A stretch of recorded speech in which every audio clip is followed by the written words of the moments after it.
Hello, family members. Welcome back to my YouTube channel. I am Pet Daisy. In case this is your first time of coming across my channel, I vlog from United Kingdom, Edinburgh, precisely. On this channel, I film about how to live the lifestyle physically, mentally, and emotionally. I film about relocation tips, travel vlogs, and a whole lot in between. On today's episode of what I have for you, I will be filming about all you need to know about study visa. Yeah. What is study visa? That is the kind of visa that enables you to travel to another country to study there as an international student. That is what I'm going to talk about today. The reason for this video is because a lot of people want to come and study, especially in the UK now. That seems like the happenings of the day, but yet so many people don't even know what all this journey entails. So I'm going to be talking about steps and stages when it comes to getting your study visas to enable you to come into the UK. I'm also going to be talking, if the length of the video permits, on what you need to do upon getting your visa, upon your arrival and stuff like that. So stick to this video. You might want to watch to the end because you know what? The better and the most important part of it. So you have known the kind of course you want to study now. The next thing that is expected of you is to now look for schools that offer that course. And talking about looking for schools, there are a lot of things. The way this video is going, I might decide to divide it into as many as possible parts so you can understand vividly all it entails to become an international student in the UK or any other country of your choice.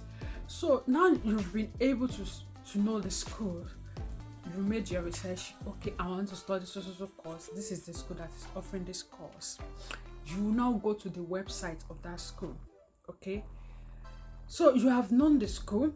What I would advise is, before even deciding any school on any school, you need to make your big background check, okay, of the school. Make background check. For me, and from experience, I will advise check for standard of living in the environment, affordability of accommodation, accessibility to accommodation, jobs, the prospects in the environment where the school is located, then what the school has to offer you. All these things can be seen. You know where to get it. Google is your friend.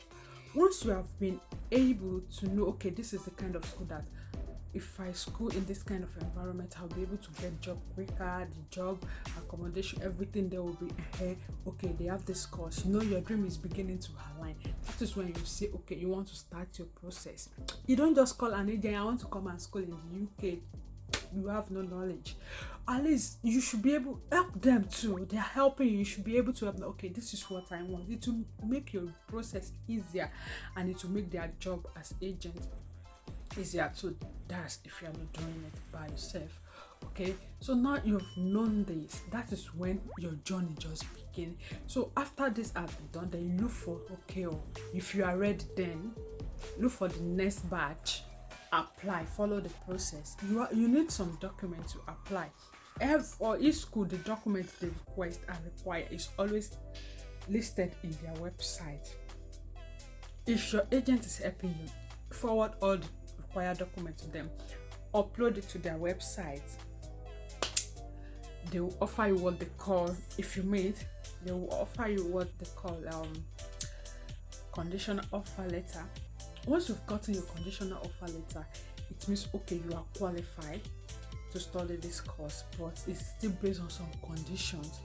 Now, maybe some relevant documents are missing, like a transcript, certificate, and whatever. They will give you time to upload it to their website. After uploading all these documents, that is when you now be given unconditional offer. Don't be tense, don't be stressed out, okay? Because you've gotten conditional and your unconditional is delayed. You don't want to kill yourself. It's normal, it's very normal, because you are not the only one they are attending to. A whole lot of people. It's true, especially for those that will be applying to high target school. That is school that people like to go to study. You know, they will have a lot of candidates applying, a lot of departments, and these people, it's not Nigeria that they will have a lot of staff. Maybe it's just few ends that is dealing with the admission process, so it's going to take them time. Give them time, give them space. Stop stopping them with calls or mail.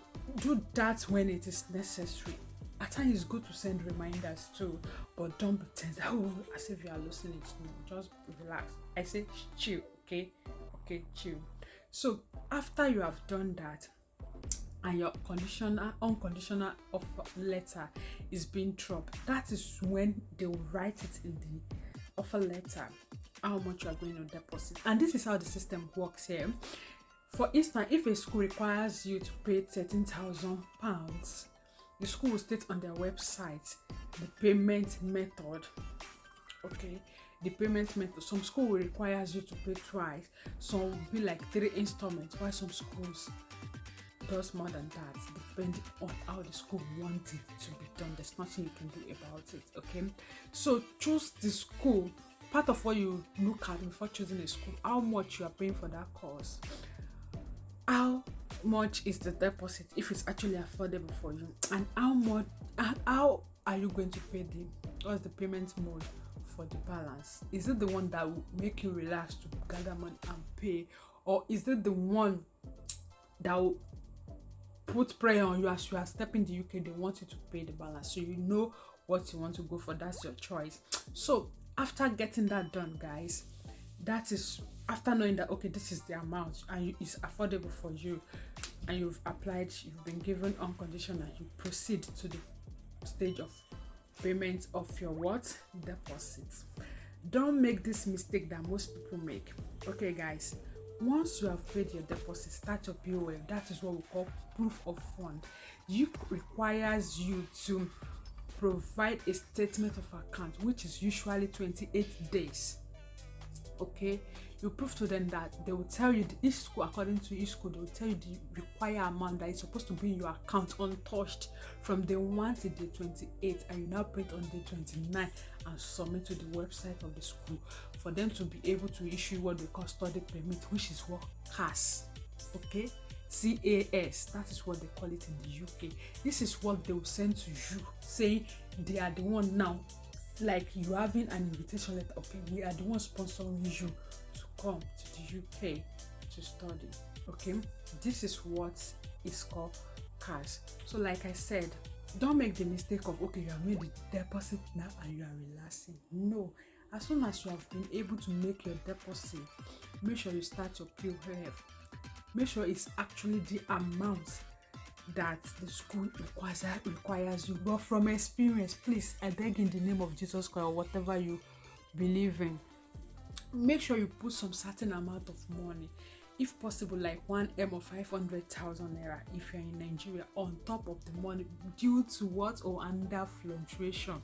If Rwanda show you shege, the funniest thing is if the money should be less than the required amount for a day, you are starting all over from that day.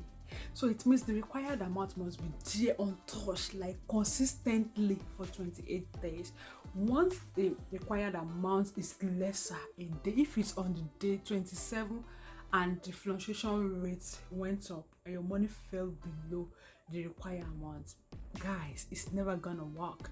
So they're gonna start from the day all over again. You know what that means. And if you are doing this very close to the deadline of class issuance, it means you have no choice for your admission to be deferred. So this is a very vital information you want to like stick to your head if you're actually looking at venturing into this kind of relocation or traveling route. Okay, so once you've been able to do that and your POF is as right, you are meant to print as forward to the school. Meanwhile, there's what we call high heel hem, that is tuberculosis test. in UK, if you are going to live in the UK more than 6 months, it is required of you to do what they call, I don't know, 5 or 4 tests, but that is how they want it, and you have no choice then to comply. So you go for your tuberculosis test. It's usually, I think, in Lagos and Abuja in Nigeria. Those are the two centers that is accepted or recognized by UKVI. So you go there. I think when I did mine, I was around 59,000 or thereabout. So you get the result same day. Your degree is not too much. If you're in a hurry, you can go back the next day to pick your results. So please, if you are going for this test, I beg in the name of God, make sure you don't have cough or your chest is clear, because if it's not clear, you have to wait till the next 3 months before you can do or get another result. So you know what that means. You want to drink enough water, you want to clear your chest. Don't go when you have a cough, please. So once this is done too, and you upload to this thing and they drop your cast, the next thing now is to proceed to what we call visa application, which is the almighty stage.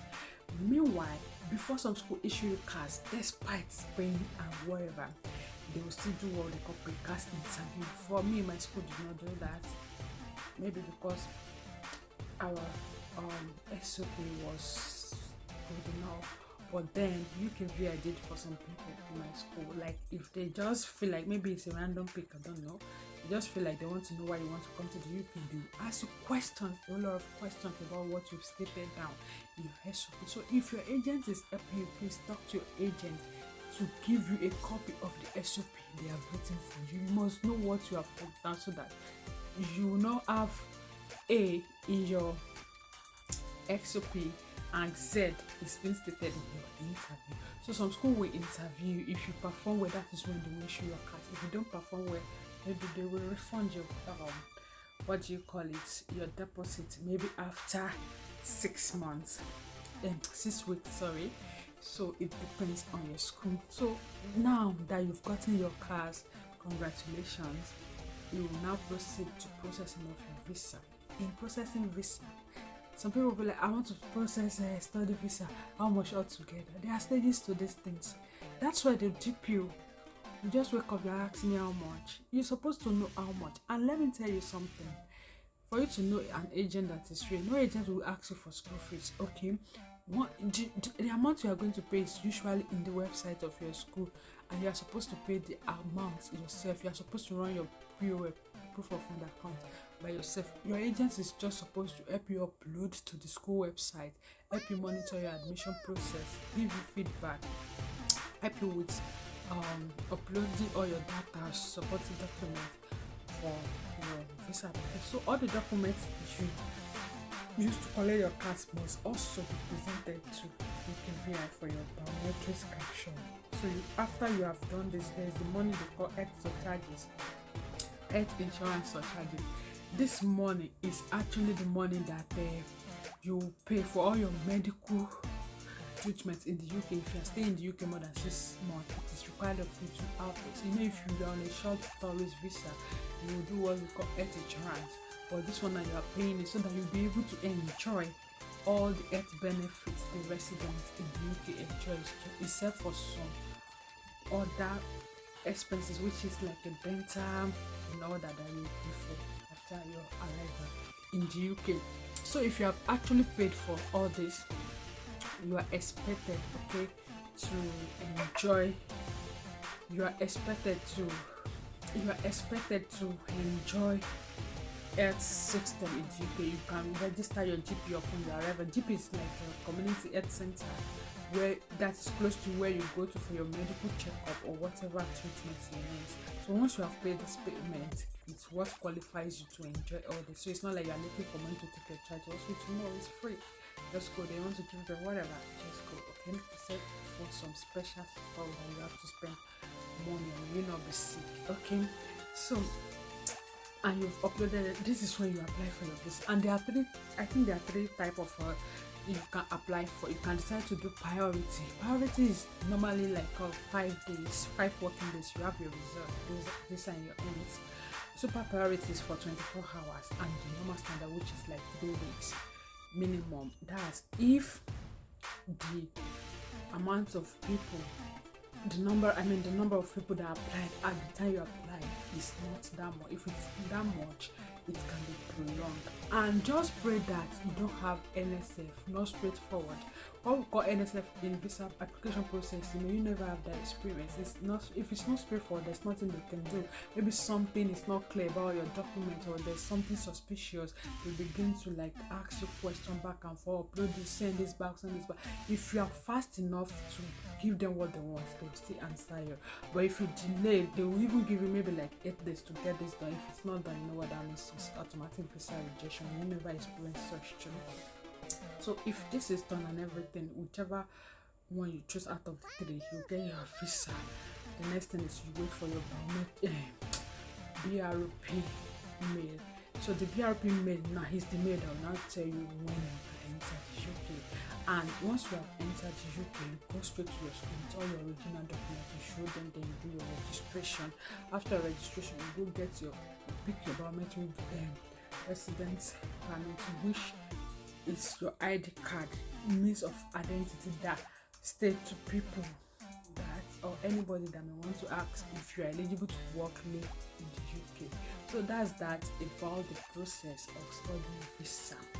Meanwhile, upon your arrival in the UK, I think I'm going to vlog that in the next video, so I won't prolong this video. Guys, I believe I've been able to dish out something important to you. Please don't forget to share this video to people around you that may want to like know details about traveling process. Please like, share, drop your comments, and please don't forget to subscribe to this channel. Guys, my channel is going to clock a year next month, April.